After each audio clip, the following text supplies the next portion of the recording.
Good morning, everyone. Welcome, families and students, to the 2020 Virtual Family Day and to the student panel. My name is Rebecca Paz, and I serve as Assistant Director for the Office of First Generation Students. Our office's mission is to support all those students whose neither parent or guardian received a four-year degree, and we are located in Halls Hall. We have asked many talented Wildcats today to provide their wisdom on how they navigated the challenges presented to them through COVID 19. I will be co moderating this panel with my colleague, Kylie Moody. We will take your questions toward the end of the session. Please wait until then to add them to the chat. We will start with introductions and then we will proceed with the questions. Please welcome Kylie Moody. Hello, good morning and welcome. I'm very excited to get to hear from several different students about their experiences as a first generation student at K-State. I serve as Managing Director of Scholar Services in the Academic Achievement Center. Thank you, Kylie. So our panelists, now I'm going to ask you all to introduce yourselves briefly, and I would like for you to give us your name, your major, the year that you are in college, and the hometown where you are in. And let's start with Deja. Good morning, everyone. I am Deja Coker. I'm a senior studying chemistry and psychology, and I'm from Olathe, Kansas.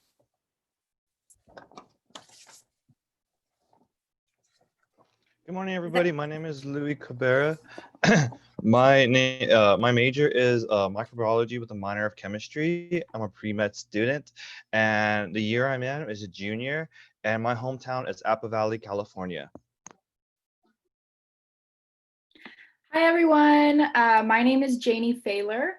I am a senior in human resources and organizational management, and I am originally from Topeka, Kansas. Hello, my name is Evelyn Garcia. I am currently majoring in elementary education with a minor in leadership studies. I am a sophomore and I am from Wichita, Kansas. Hello, my name is Brandon Green. I am from Springfield, Kansas. I am majoring in animal science with a bioscience option. And sorry, what was the other thing? Oh yes, I'm a freshman this year at K-State. Hello guys, my name is Alex Martinez. I'm a personal financial planning major. I am a senior and I am from Wichita, Kansas.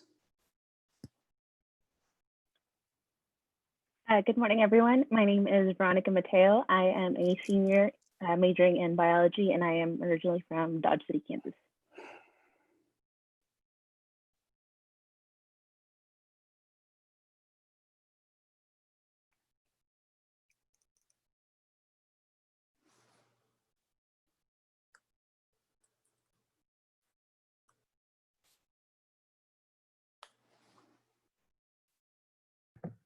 The first question is, what was your biggest challenge navigating living at home during COVID-19? And please feel free to elaborate on more than one challenge if you would like to.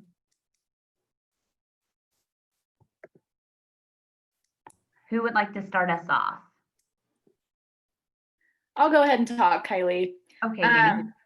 So one of my biggest challenges from going back to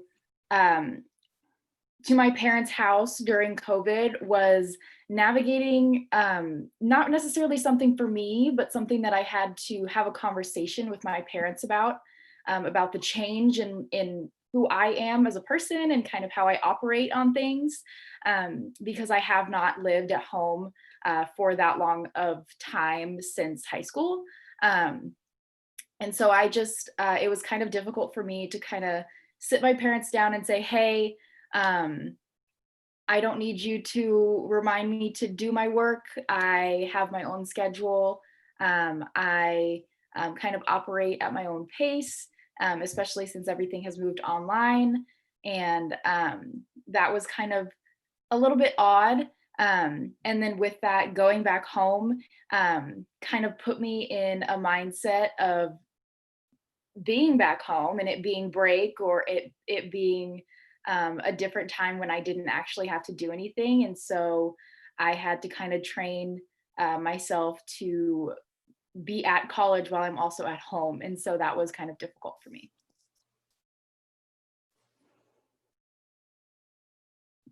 Yeah, I decided to stay in Manhattan to finish out the semester. And then I went home for summer break, and I was supposed to have a internship in St. Louis, but it got moved remotely. And so having my mom, my stepdad, and myself all working from home, trying to make offices and be on calls all day, it was really hard because we didn't really have our own area. So we had to move around, make sure that everyone had their own space so that we could have a call without being distracted, but also make sure that we were getting our work done. So it was really hard to just be in an environment where I was so used to being able to be by myself, do what I needed to do, and instead being surrounded by family and try to change that up. So it was definitely an adjustment. Yeah, I think one of the biggest problems for me is that in COVID, we have to stay home. And I think that's the biggest problem was for me to stay home, not more or less just because of my parents are home because I live alone. But my big problem was that I would go to K-State and like that would engage me to get to learn. Like I'm in the class, I'm learning because that's waking me up. Like I'm hearing the teachers talk, I'm hearing the students around me. But then you take that away from me. I'm in my own bedroom, in my desk, and my bed's right there. So like why should I attend to this lecture when I can just sleep on my bed and not go? So that was one of the big challenging is to kind of learn where is that divine line of like school. One is like because that defined line of like school and like leisure started to blur because I'm constantly in my house, so I don't know when to study and when not to study. I had to be more of a discipline to actually study more and force myself to study, because before I would go to K-State and I know that between 9 to 5 I'm on campus. So 9 to 5 I'm studying because I'm on campus. I'm not going to get off campus. My last class is at 3 o'clock. But now I don't have that problem because everything's recorded, everything's virtually put on. So there's no more like this 9 to 5 like motion. And so now I had to learn where I had to study harder, and I had to learn like a schedule and set up a schedule. And I think that was the biggest problem for me, was actually setting up this schedule, but the schedule had to be kept at my house. And so that was kind of like the big defining line for me, was to understand that, especially a student with a learning disability. I have a severe dyslexia. I'm pretty sure I'm saying that wrong, but it's okay. And I just think that was like one of the biggest problems for me, because the one of the ways for me to get engaged and learn better is to sit in class. But I think you having a schedule and I'm having a schedule really helped me and staying consistent with the schedule. So if you have a class at 8 o'clock, even though the lecture videos are going to be recorded, like we wake up at 8 o'clock, even though it sucks. Thank you. I've heard from a lot of students that setting a schedule and creating boundaries was one thing that was really helpful. So thank you all so much for sharing. Rebecca, I'm going to pass it back to you to ask the next question. Okay, thank you, everyone. Thank you for sharing your wisdom. That is very helpful to see your perspective.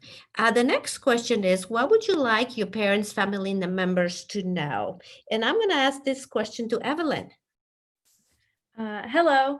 So something I would like my parents and family members to know is, first of all, just how grateful I am. I mean, throughout this whole process, I feel like it's so new for all of us and we don't really know what's going on. And the transition is super weird. Even the professors, the students, this is all new. And so I appreciate my parents being patient with me, because sometimes I get stressed out and, it's a little overwhelming, I think, especially now. So them being there and supporting me throughout all of this and just providing whatever they can is just, I appreciate it so much from the bottom of my heart. And I don't know. I guess just maybe I'll probably be calling in a little bit more from home just because, we can't really go anywhere since we're still kind of still trying to be cautious about this whole COVID situation. And, I'm just super grateful that they're willing to help me out and just be there for me for emotional support. Thank you, Evelyn. Would Alejandro be able to, Alex, would you like to answer that question?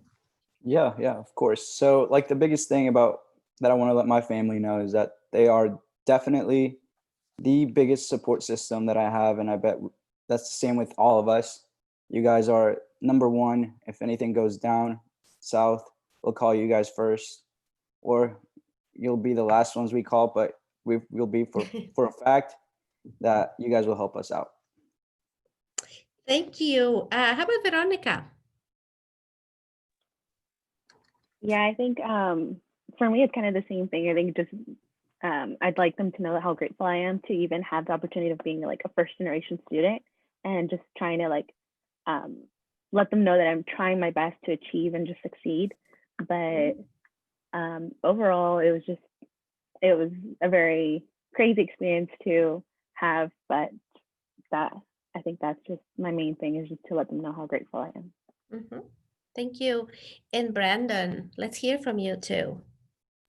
So something I would tell my parents is that they can relax knowing that I'm at a safe place in college. So every day I get like a phone call from one of them, and if I don't pick up, they instantly panic.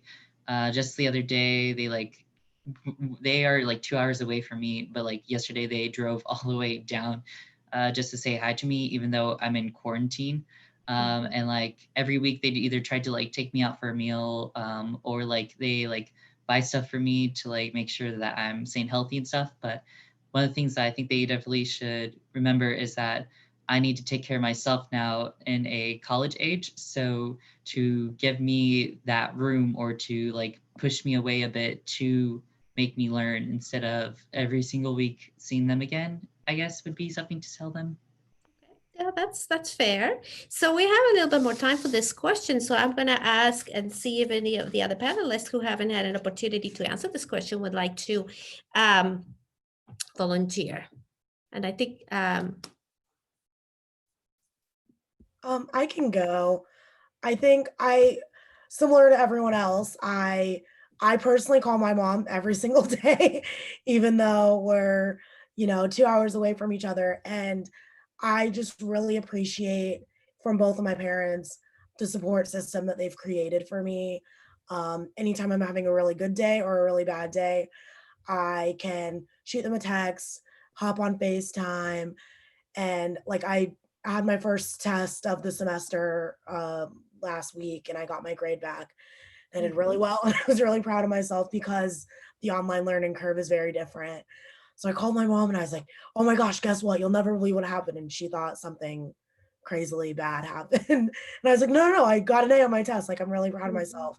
that's awesome. And she was literally like acted like I just won a Nobel Peace Prize. Like, so proud of me, like telling me the best things, making me feel so much better about myself, especially when we're not as close together. Thank you, Deja. And we have time for one more person to answer this question, which was, what would you like your parent and family members to know?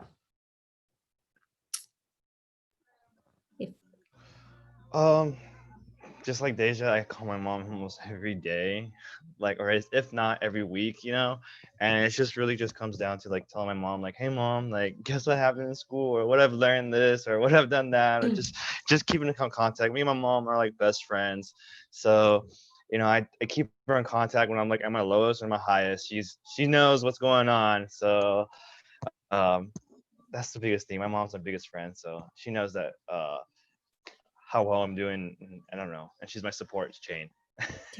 And how wonderful it is, parents and families, that your support is not only not only your students notice it, but they appreciate it. So that is thank you, panelists, for providing a really good perspective and how you've navigated this with such wisdom and resiliency. So now I'm going to pass it over to Kylie for the next question. Thank you, Rebecca.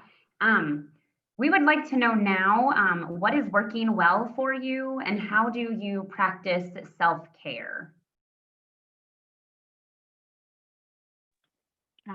I can go first. Okay. Sorry, did you want to go? No, go Um, ahead. Okay, so for me, actually, what I found to have worked really well for me is having a planner, just buying a planner and writing every single thing that is due that I should be reading and just following that religiously. And just make sure that I'm on top of like all my homework before it gets just too out of hand and then causes more stress and just more anxiety and such. So just making sure you are managing your time wisely. And because I think I've said this a few times to a few friends, I feel like this whole pandemic has kind of been like a blessing in disguise. So you're focusing more on like working on yourself and just also working on your schoolwork rather than trying to like socialize and go outside and like go to parties and such, even though it's college. But I guess and practicing self-care as well as just going for a quick little jog or just doing like at-home workouts that has really been helping me just kind of stay positive and such. And then of course just calling your family and friends and just letting them know you're doing fine and how are they doing. I think that's very, very important. Great, thank you, Veronica. Louis, did you have something that you would like to add?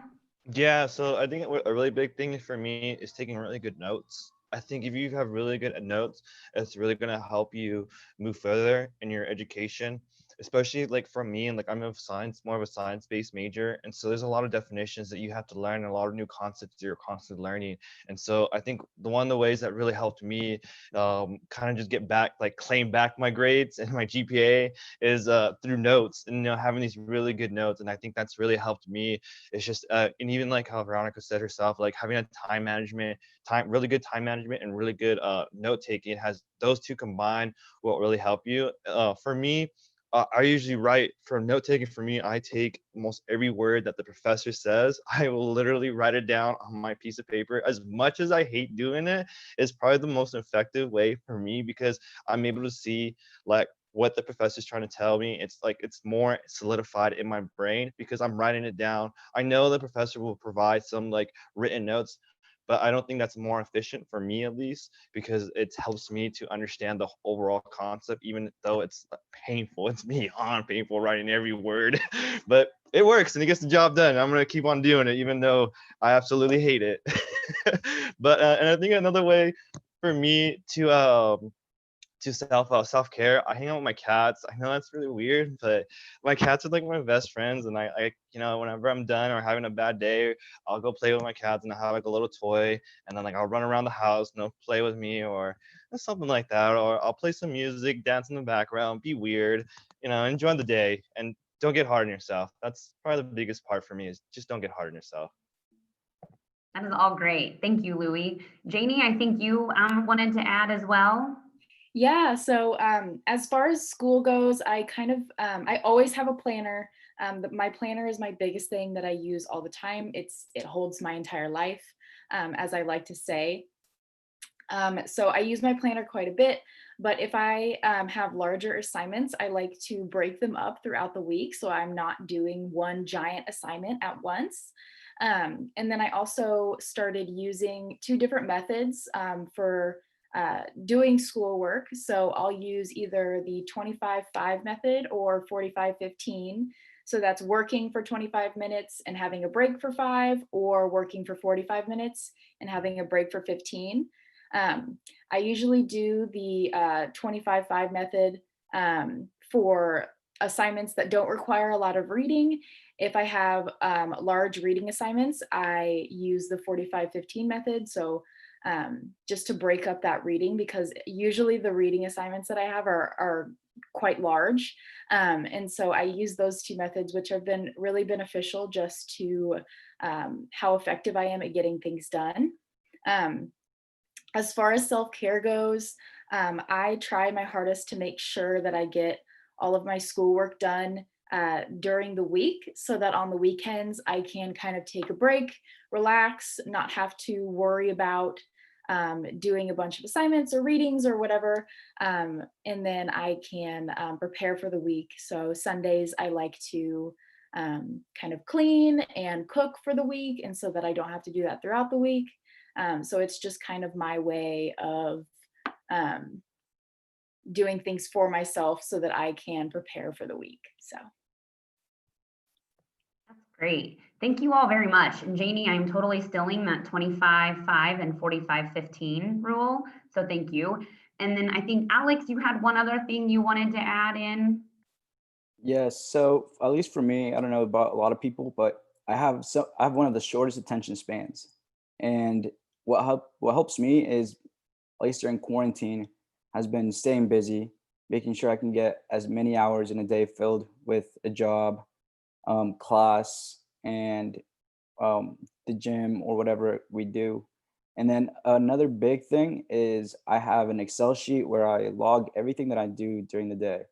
Like no matter how small it is, I go to my Excel sheet and I put it on there that I did this, and then I mark it as complete, and then I verify it afterwards so I can be 100% sure that I got something done that day.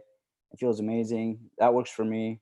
And just like everybody else, I have a planner and a schedule that I stick to. That's awesome. Thank you all so much. And I think for me, the biggest takeaway is really using this time to find what works well for you and really finding joy each day too. So thank you very much. Rebecca, I'm going to kick it back over to you. Thank you, Kylie. Thank you, everyone. So the next question is, what is your current challenge with online learning, if any? And I'm gonna ask Evelyn this questions to get us started. Okay, so one thing that I'm kind of struggling with is staying engaged throughout class, just because since most of my classes are on Zoom and there's like, I want to say like 30 to 60 people in most of my classes. So being able to just kind of like engage in the class, I'd say, and just get to know people. I mean, it's super hard, especially like on a screen rather than in person where you could talk to new people and, you know, get new perspectives and whatnot. And so just being able to like communicate with other people in the class. And then also, I think this is a common one, is just kind of staying motivated and like sitting down and actually doing your work. Some days I'm really good at it. I'll get my planner out and I'll do everything I need to do. And then other days I'm like, man, I just really don't want to, you know, go through all of this and have to sit down for a 3-hour Zoom call. So I think just kind of staying on top of my thing and just, I mean, this is also new for all the professors. So trial and error right now, I guess I would say, and just, you know, continue to stay motivated. I hear that the motivation piece can be so much harder during these times. Brandon, how does that play out for you as a first-year student? So definitely one of the things is finding stuff to do throughout the day, because my classes are somewhat more easier, so I get them done faster. So sometimes I just have days where I just have a one lecture and then that's it. And then it's a bunch of like free time that I have no clue what to do with, because I can't really go do K-State events since very few of them are like in person nowadays. And also like trying to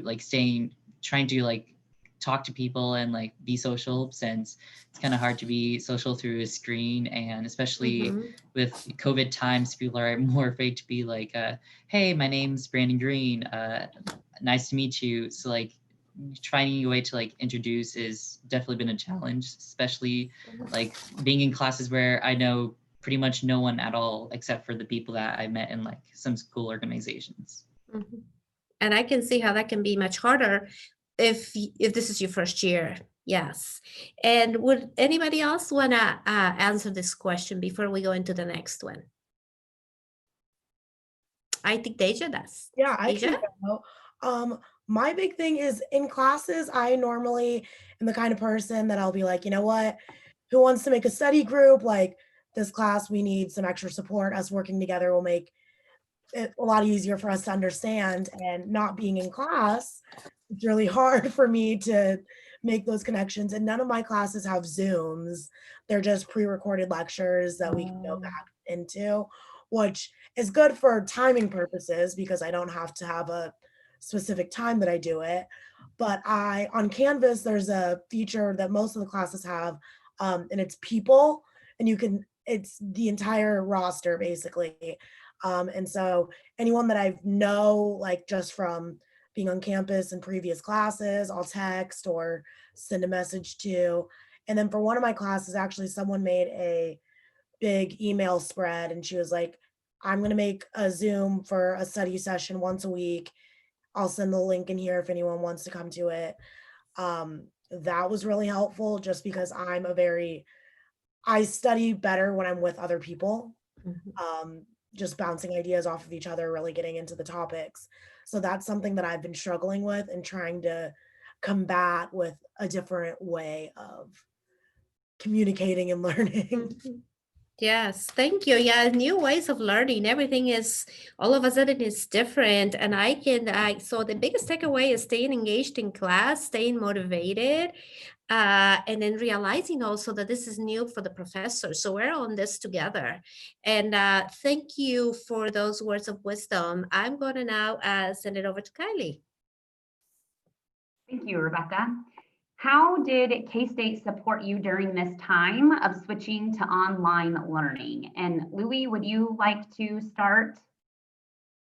Yeah, most definitely. So I think one of the biggest things was for me was that they at first they weren't providing all of the notes at first. They were kind of like, oh, we'll give you the notes little by little. And once we moved into online, they provided all the notes, all the videos. And I think that was a really good thing for me because, I have a learning disability. There's a lot of problems, and I think having that ability to be able to rewatch the videos whenever I want, because before that wasn't the case before COVID. Like I couldn't record like a lecture video. I mean, a lecture in class. Like you either attended class or you didn't go to class. So this time, I think K-State really helped me was that they provided videos, posting, and so I was always able whenever I didn't understand a concept. Like recently, I've taken organic chemistry. And I've been having this really hard time with organic chemistry and taking it online. But being able to go back to the videos and rewatching the videos like a million times, not a million times, more like 3, but it feels like a million times. And I just having that ability just to go back and like really listen to what the professor says, even though it sucks going 2 or 3 times, it really helps me. And so I think that's one really good thing. And subtitles. K-State's been really good with subtitles. A lot of professors have been doing subtitles. There's only like one professor I have, and she refuses to do subtitles, which is okay, but I think subtitles have been a really good thing for me just because like I'm also able to not only hear it, but I'm also able to read it. So that's another good thing for me. That's all I have to say. So yeah. Great. Thank you, Louis. Veronica, would you like to add, please? Yes. So during, I think, what was it, last semester, during that transition, like of having to just suddenly have to switch it to online learning, at one point during the month of May, so like finals week, I struggled very much because in the hometown that I was in, the COVID cases were just rising, and unfortunately my parents were very affected by it. And so I was just trying to worry about them, and my focus started shifting on like worrying more about my family and rather than my education. But I wanted to try to balance both, and it just became overwhelming. So one thing that I kind of had to do was like just kind of swallow my pride of like not wanting to ask for help and just reach out to my professors and let them know like, hey, like this is what's going on. Just letting you know, like I'm trying my best to stay focused, but it's kind of hard. So my professors, I think, were just really great at like just communicating with me, like, and reaching out to let me know like what can we do, how can we help, like do we need to extend the final for a later on date when your parents are recovering. So I think just overall, like the professors were just really extremely nice, like in helping me just to go through this all. So Veronica, thank you for sharing. I think that is huge, and that is something that I myself still struggle with, is asking for help. And so I think that is a great point. And so thank you. Janie, would you like to add? Yeah, of course. So one of the biggest things that I noticed, and I continue to notice throughout just the weirdness that's going on right now with hybrid courses and things like that, is instructors are really understanding and if I have an issue or if the class is kind of like, hey, this doesn't really make sense, they're like, okay, 100%, we can totally fix that. And so they're really, really understanding. When I'm at my parents' house, we unfortunately just do not have good internet connection. And so I had a lot of issues with turning in assignments, joining Zoom sessions, just because the internet just was not up to par with what it needed to be, and we just couldn't get anything better. And so instructors are really understanding about that, because they saw me in the classroom previously, and they were able to understand that this isn't just something that I'm making up or excuses or anything like that. And so they were all really understanding with that. And they also knew that working online was going to be quite a large workload. And so a lot of my instructors modified their homework loads. They modified their test instruction. So some classes went from doing 100 multiple choice true false question exam to doing essay type questions instead, because they knew that that would be a little bit more simple for us. And so there was just quite a few things that they did to make sure that we were doing well. A lot of my instructors sent out a weekly message, just an update, if anything, an update of what we needed to do that week, an update of kind of what was going on, just a little summary for each week so that they knew that we were on track. And so I think that that was extremely helpful with just trying to get through it all.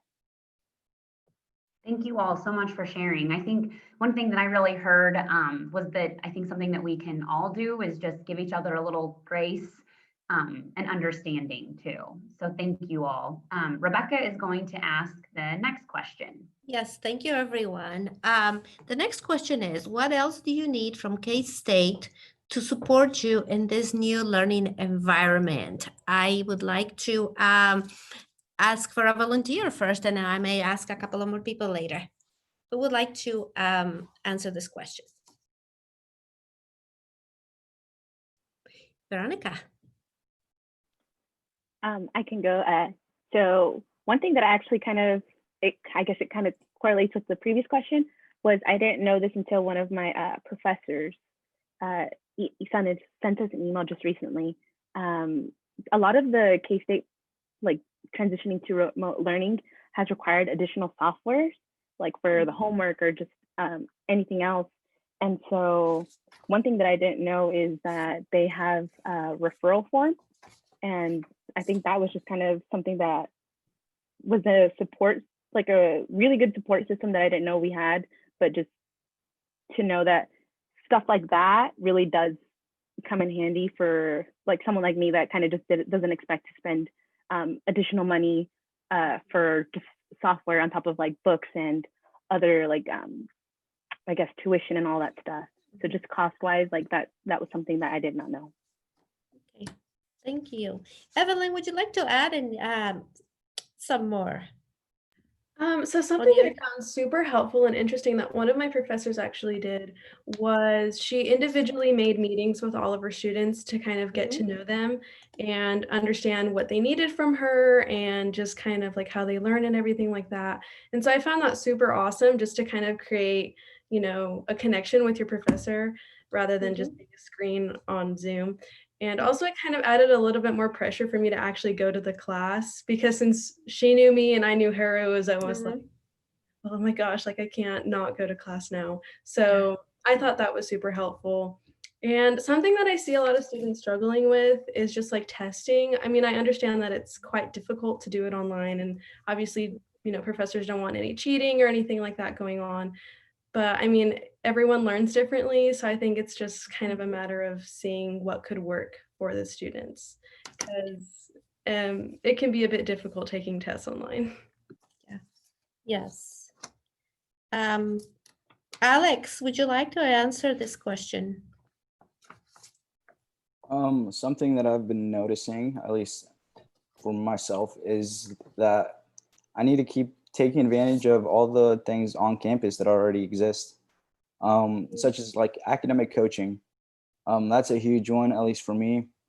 It's kind of, it just keeps me accountable to somebody else other than myself and outside of my family, and it just kind of keeps me independent.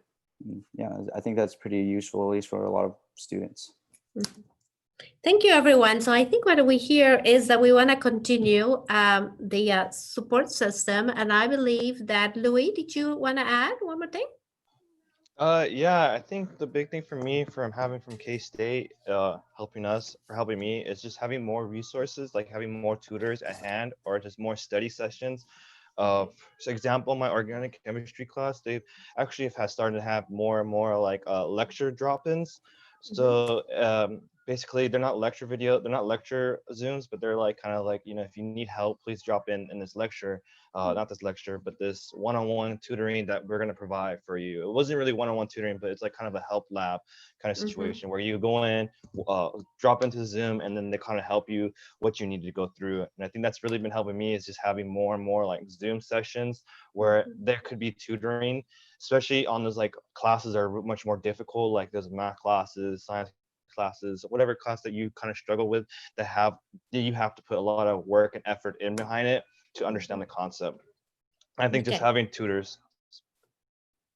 No, that makes sense. That makes a lot of sense. So what I hear is that K-State has so many resources available that we want to make sure that you guys all realize that they're available to you, and especially those related to testing, tutoring, and also creating those support systems that we had when one-on-one, but how do we recreate them via Zoom? Thank you, everyone. Appreciate your wisdom.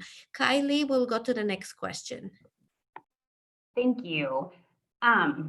What advice do you have for K-State students as we continue to work and learn through online and hybrid models? And Deja, I apologize, but do you have any advice for students? Honestly, we've said it already. Have a planner. I have to, every day I wake up, I'm at my desk right now and I have my sticky notes right here, and I write down what I need to do on a sticky note, like the must get done, want to get done, and then like later this week or this month type of thing. I have a planner on my phone. I use Google Calendar, and then I also write things down. I'm a very visual person, so seeing both of those things to know how to stay on track is really important. And then just like trying to stay as positive as you can. I know it's really hard. This is obviously not something that any of us wanted to do, anyone expected to do. And it's really easy to get discouraged by mental health and by academics and just by the world around us. So try to have that positive outlook, and I try to remember that everything happens for a reason, whether it's what it leads me to, whatever, it's for a reason. So just stay positive and stay organized. That's my biggest takeaway from this transition for sure. Thank you, Deja. That is great. Thank you. Brandon, what advice would you like to share? So one piece of advice I would like to share is to continue. So like one of the things I always see in classes is people not turning on their cameras and stuff. Something I would say is don't be afraid to show who you actually are, especially as a freshman. It's kind of hard to be like open up more, but it definitely, seeing a face in class definitely makes it to where I might not know this person, but I can at least try to get to know this person a bit more.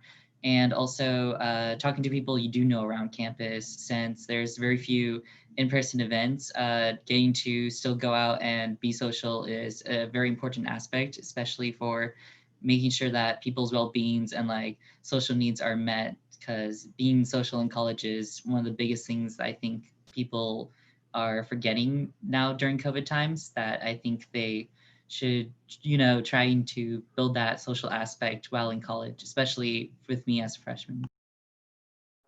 Oh, Brandon, I completely agree. Thank you. Evelyn, would you like to add in something as well?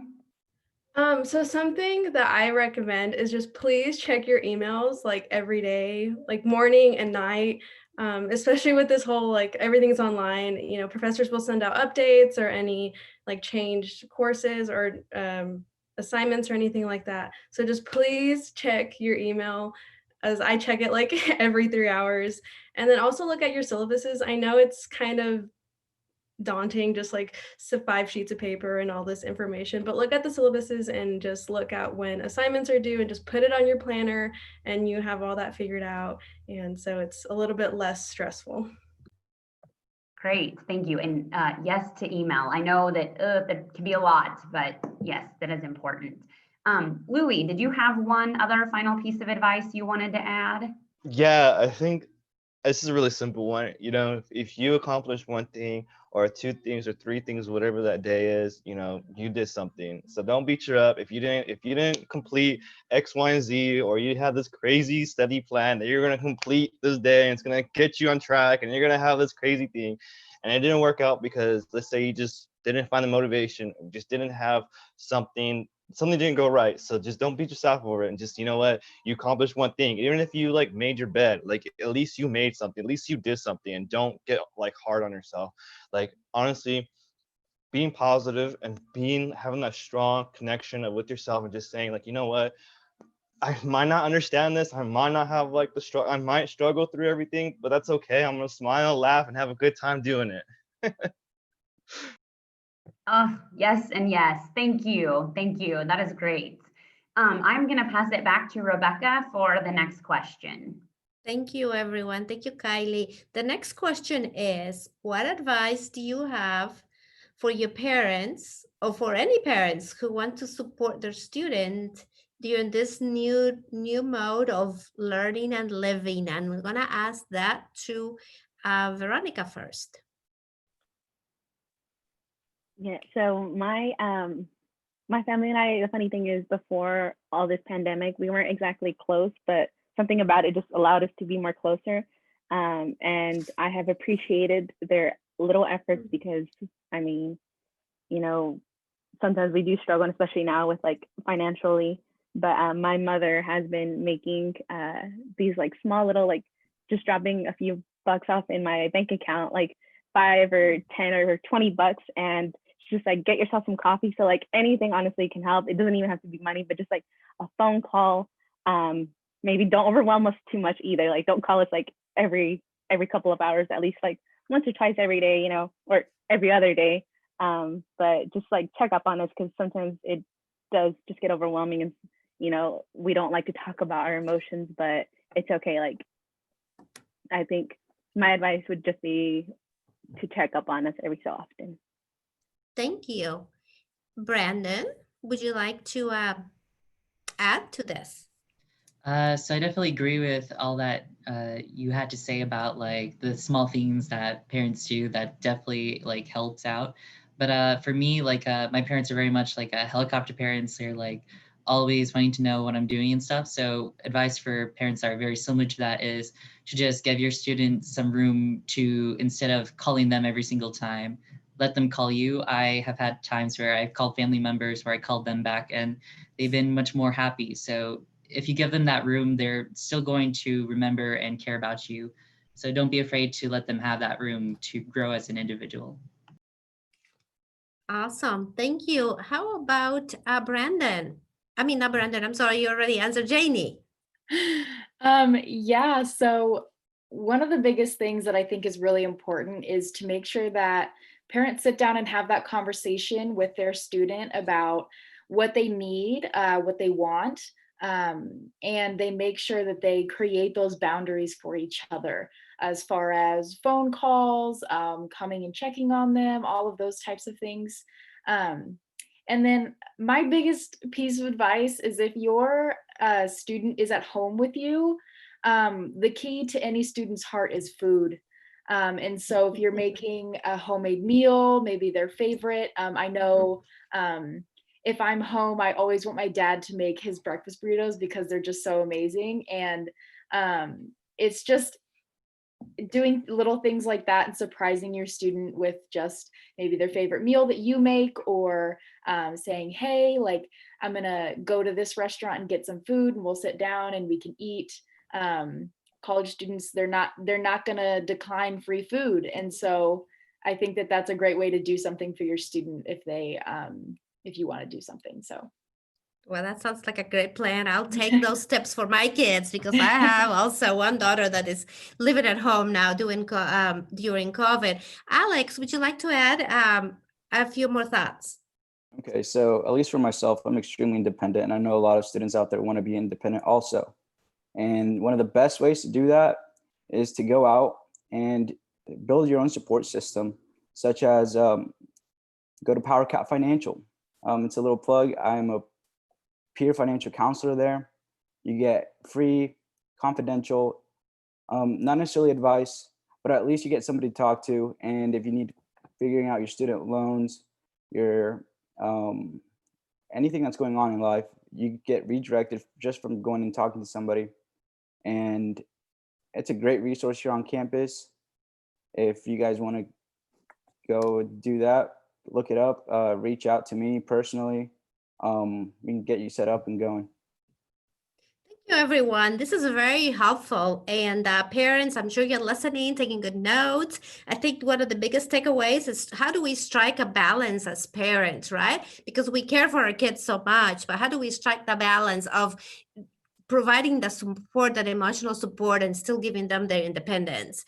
And then the other piece is setting those boundaries because these amazing college students have had a little bit of the taste of independence on their own. Now they have to come back to our houses, and we're still being loving, caring parents. So setting those boundaries, and I really appreciate the tip about using food, good food, right? To be able to have conversations and connect with your students. Thank you so much, students, wonderful Wildcats. I'm gonna pass it over to Kylie now for the next question. Thank you, Rebecca. What life lessons are you learning during pandemic times? And who would like to start? I'll go next. Like I said before, the biggest life lessons I've learned is that there's going to be a lot of trial and error in anything you do. And no matter how hard life might seem, or how hard this situation might be, or how hard this test might be, or whatever the case you're in, you're alive and you're going to be okay. You're not dead. You're not, nothing's going on. You have everything. You're alive. So be happy that you're alive and you're going to achieve so much in your life. And so just realize that, and honestly be optimistic. You can either be optimistic, or you can be down on yourself every day and just be miserable, or you can be like, you know what, I'm that person. I'm going to take this A and I'm going to get it. And even if you don't get that A, it's okay. Like, there's going to be another A, there's going to be another test, it's always going to be another day. Like, don't beat yourself up over it. Like, for me, especially as a pre-med student, I want to get like the greatest point, like GPA that I can get, because it's like important, because it's going to be like an application for med school. And so I feel the pressure of like getting these A's, but I know sometimes that's not going to be the case, and I'm okay with it, and I'm going to get better, and I'm not going to beat myself over it. Like, it's just a grade. I'm not going to cry and just be miserable. I'm going to smile and laugh and enjoy my days. So I think that's going to be a really good important. It's just to understand, to be optimistic, even when it's hard. That's great. Thank you, Louie. And that is a great reminder for me as well. So thank you. Veronica, I believe you wanted to add as well. Yes. So for me, I brought it up earlier, but I've been always the type to be very independent. But I've realized that sometimes being independent can be a little hard, especially as a college student and first generation. So like I said, ask for help. Don't be afraid to ask for help. Like, you do not have to do this alone. If it's not your family, which hopefully it is your family that you can trust and go to, then go to a friend. And if not a friend, go to a professor, go to a mentor, go to someone. Like, there are just so many clubs and activities as well that I'm sure you can find someone. You can find just a good support system to help you feel whole, and like just be open to talking about what's been going on, and like just express yourself. But overall, just make sure like you do call your loved ones and let them know, how much you love and appreciate them as well. But one thing that I did kind of notice was that I started to take a lot more of an interest, like when I do have some free time, to start reading books, and just and a lot of the books I've been reading on like our self-care and mental health. So especially with suicide Prevention Week. So it's very important to worry about yourself and your mental health. So don't ignore that. Thank you, Veronica. That is great. I appreciate that very much. Deja, what would you like to share? I would say be adaptable, be flexible. Obviously, with how everything's going on right now, we don't know how next week is going to look. We don't know how next year is going to look. So just kind of taking it step by step. Don't get too ahead of yourself because you're just going to lose sleep over it. Stay adaptable, be ready for the next change. And then just like Veronica was saying, take care of yourself. Like, it's very easy to get down on yourself, like Louie was saying. It's so easy, especially when you can't socialize and see as many people as you were before, or go outside and do X, Y, and Z. So definitely don't overdo it. Give yourself time to yourself and be able to refresh, recharge, and be able to tackle the day from a new, fresh outlook. Oh, great. Thank you very much. And then Brandon, would you kind of like to wrap it up with what you have learned during this time? Yeah, so something I have definitely learned during this whole pandemic stuff is forcing myself to go out and do stuff for like myself, not for others. So like forcing myself to write out an email to a person that might help me get a job, right? Like forcing myself to be the person that's more outgoing and trying to socialize with others to make friends. Forcing myself to like just do different things and like talk to different people has really been something that I've been trying to learn, and also trying to make one of my bigger skills, because I feel like being able to force yourself to do something is much more great during these times of where you feel unmotivated to do something. Forcing yourself to do it is definitely a must, because there's some stuff that has to get done. There's some stuff that you want to do that you're gonna have to force yourself to make time to if you really want to do it. So I think forcing yourself is a skill that I've definitely been trying to learn. That's great. Thank you. And I didn't know, do we have any questions from the audience, or would anyone else like to share kind of what life lessons they have learned?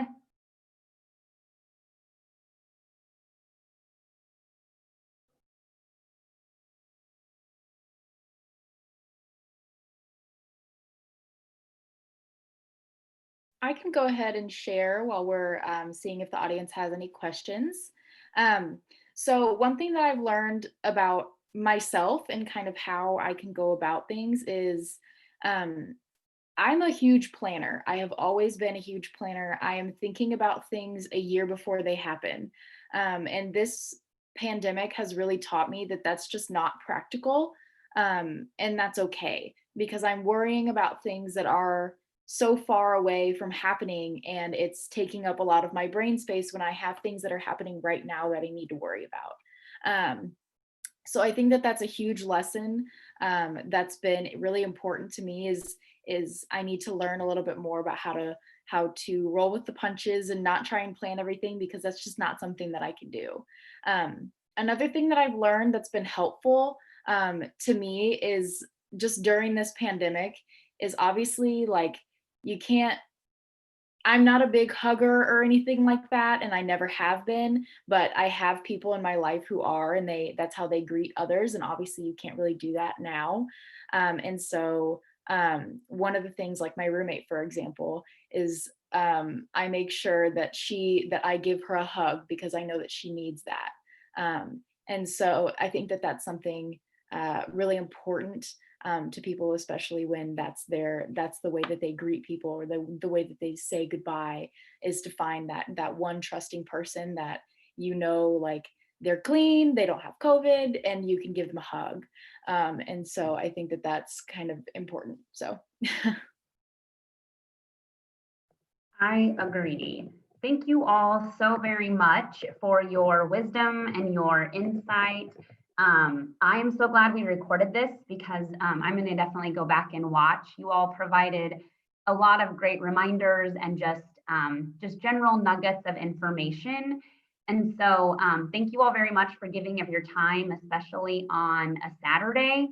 And I know getting to work with our Office of First Generation Students and being a first generation student myself, I am forever grateful for you all continuing to just provide great advice, great insight, and to be vulnerable. And so for everyone watching, I did want to remind you all that we do have a email address. And so if you have questions, if there is anything that we can help with, please send us an email at firstgen@ksu.edu.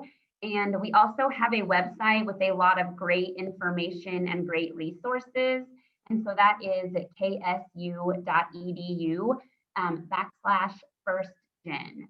And so thank you all again so much for your time and your wisdom, and for just reminding us that we are all in this together and that we can make a difference. So thank you all again very much.